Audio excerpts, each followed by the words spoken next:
Hi guys, it's Tuesday. Hi day. This video is going to be Brian talking about Michelle. I noticed a question by one of the viewers a couple of weeks ago is what happened to Michelle now, and of course all of your original video teachings, when you go back in the archive back to the early teachings, of course, is the unfolding of Michelle and her importance and the births of her children and her position as Mary Magdalene, of course, was the focal point of a lot of your earlier teachings. And so Brian's going to talk about Michelle today. So I'm going to get out of the hot seat and he's coming over. I'll ask some questions and we'll take it from there.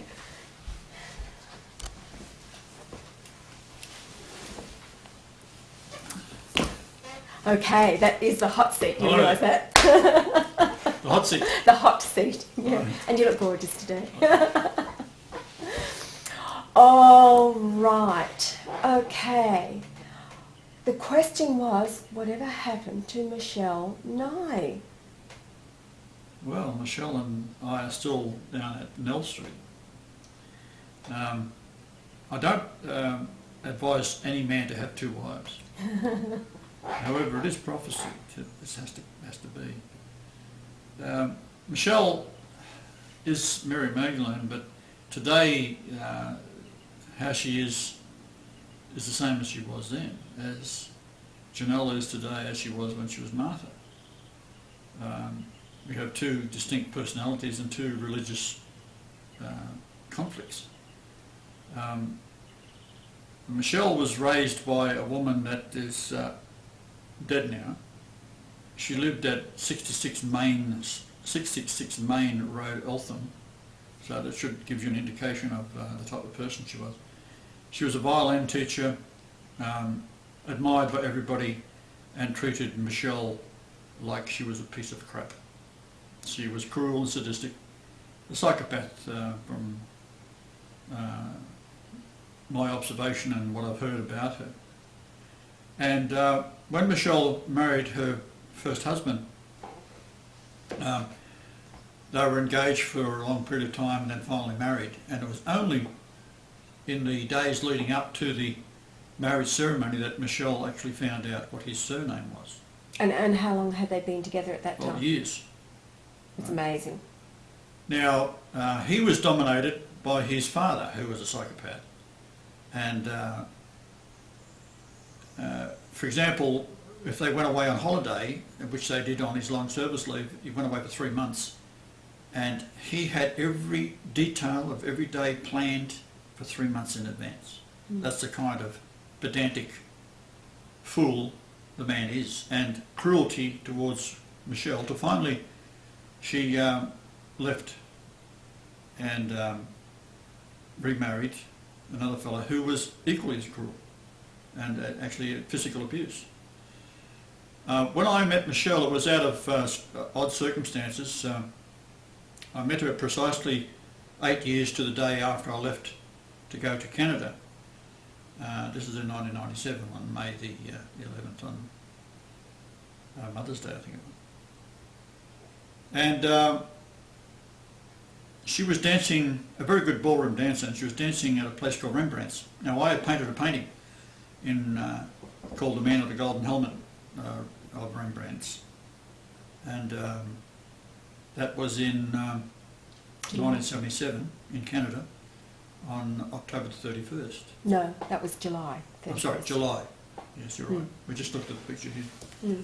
And when I was taken to Rembrandt's by my brother, whose hobby was attending brothels and child molesting,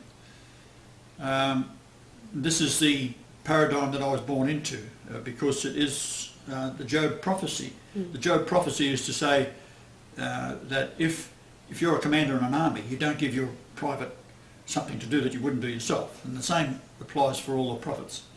So Job is the oldest book of the Bible, and it sets the stage where Job is allowed to be attacked continually by Satan Lucifer and to see if it would break his will and his love of God. So, in other words, it set the stage of the crucifixion of, again, 3 hours on the cross is nothing. You put up with 66 years of mental torment, and that is crucifixion. So Michelle, she went through her crucifixion as well, and out of that marriage she produced her children, and the youngest is a girl that when I finally met Michelle at Rembrandt's, what was happening, she was dancing past, the music stopped, I stood up, grabbed her by the shoulder, spun her around and said next dance, and we were dancing from that point onwards. So she's a very good ballroom dancer. And when we finally had our first date, and I took her home that night and went into the Nell Street address, her daughter came in. And Michelle was sitting at the table, and her daughter walked up to her and was poking her on the head like that. Mm. At that moment, I thought, this is where I have to be. Mm. Because it was such an astounding thing to witness. Mm. She'd also walk up to her mother and throw a punch. Now, this is a girl 5'10" tall, heavy girl. She'd throw a punch at her mother, stop that far from her chin, and then punch herself in the chest as a sound, and frighten Michelle. Well, Michelle was, of course, by this time, devastated by all humanity around her. Mm. Every word that she would utter would be preceded by the word sorry. Mm. So she was totally browbeaten by her mother. Her sister, to this day, does the same thing to her, and she's finally starting to overcome that with my presence. And I don't allow this to happen. And if that hadn't happened with this first instant of her poking her on the head like that, this psychopath doing that, I thought, now, this has to stop. You can't have this. So this is where Michelle and I kicked on. Turns out, of course, this young woman hated me with a passion, because I had come in and made it very clear that she wasn't going to treat her mother like that. And one night she jumped up and she was having an altercation with her mother, and I stood up and I just had enough of this. And she attacked me physically, and I can move like lightning when I need to. And I moved my hand with so much force that it hit her finger and bent it back, because she was taking a swing at me. And then she disappeared. Went off up to the north coast in Queensland. Her post office box number was 888. Right? We received a speeding fine at 111 kilometres an hour going past a sugarcane field. And the stars above at that moment, because we had it on the record, was a sweet forest at speed. As in other words, you put together passing a sweet forest at speed. So she came back pregnant, so with the tail between the legs, so to speak. And she would not have been pregnant had this altercation not happened. And she'd run off with her boyfriend. And now that they're together, she's a bit more calm. She's not living at home no more. And she's knowing what I've been saying all along. And of course she wants to deflate that every chance she got, because she said with venom that if I was Christ, tell me when the baby's going to be born. And I had, and I said it'll be born, I gave her a precise moment in time, on the 11th of August 1999. And so on the 11th of August she comes around to the house with her husband, or de facto, and stuck out her hair and waddling around. You're wrong.